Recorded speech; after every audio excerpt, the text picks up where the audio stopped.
At the dawn of the 20th century, one challenge obsessed the world's greatest explorers: to conquer the South Pole. In 1910, an Englishman, Captain Robert Falcon Scott, attempted to become the first man in history to reach it. So began one of the greatest races in exploration. It would test him and his men to the very limits of human endurance, and ultimately cost them their lives. But in doing so, it would earn Scott a place in history as one of Britain's greatest explorers.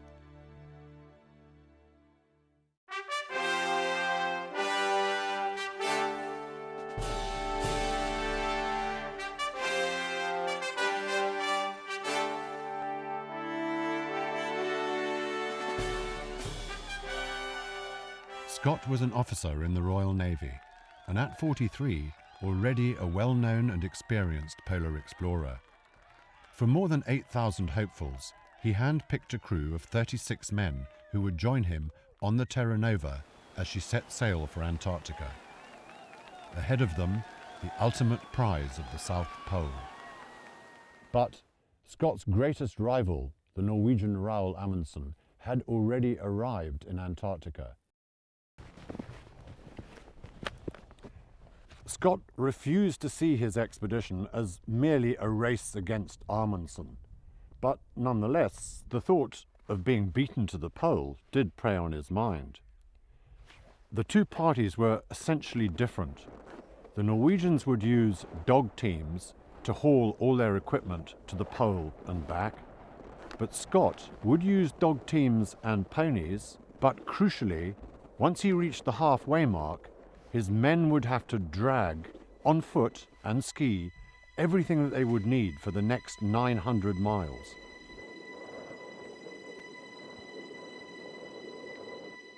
On January the 3rd, 1912, 2 months after leaving base camp, Scott led a party of 5 men on the final push to the South Pole.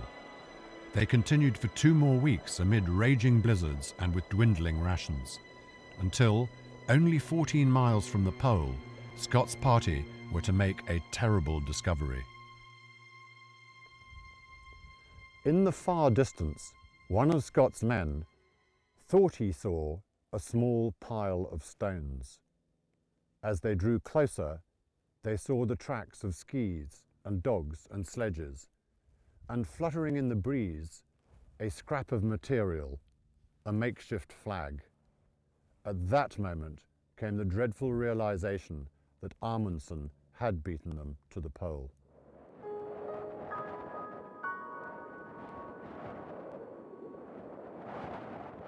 When Scott finally reached the South Pole the following day, they discovered the Norwegians had indeed beaten them by 21 days.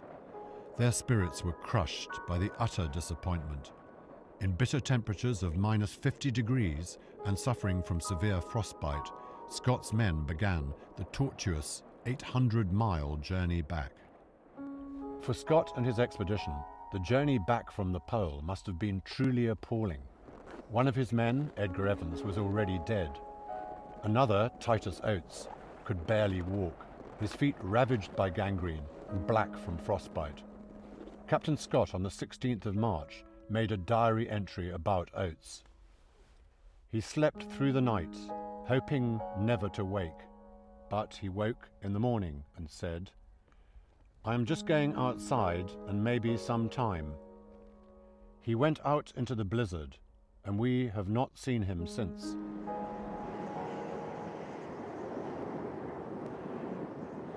I think that Oates' decision to walk out and basically to give up his life for the other members of the party was appreciated, perhaps particularly appreciated by Scott, who understood that whilst Oates was with them, as Oates understood also, there was no chance for the other 3.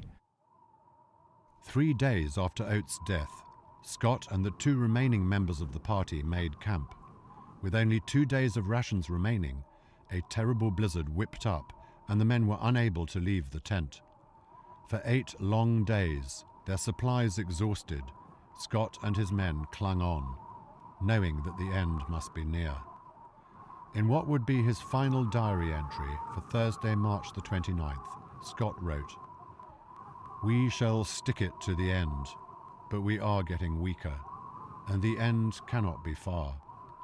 It seems a pity, but I do not think I can write more.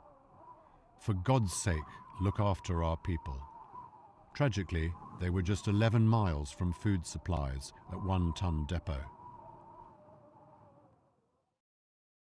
7 months later, a search party found Scott's tent buried in snow. Inside, the 3 men lay dead in their sleeping bags. Beside Scott's body was his diary and several letters that he had written to his family. He had also written a message to the public who had made his expedition possible. "I do not regret this journey, which has shown that Englishmen can endure hardships, help one another, and meet death with as great a fortitude as ever. We took risks, we knew that we took them.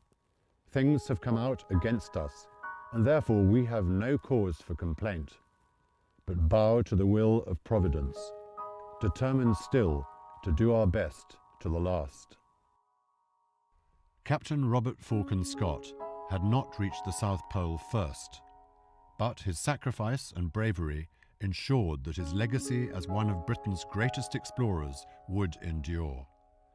Amundsen took the pole, but it was Scott's heroism and spirit that would forever be linked with Antarctica.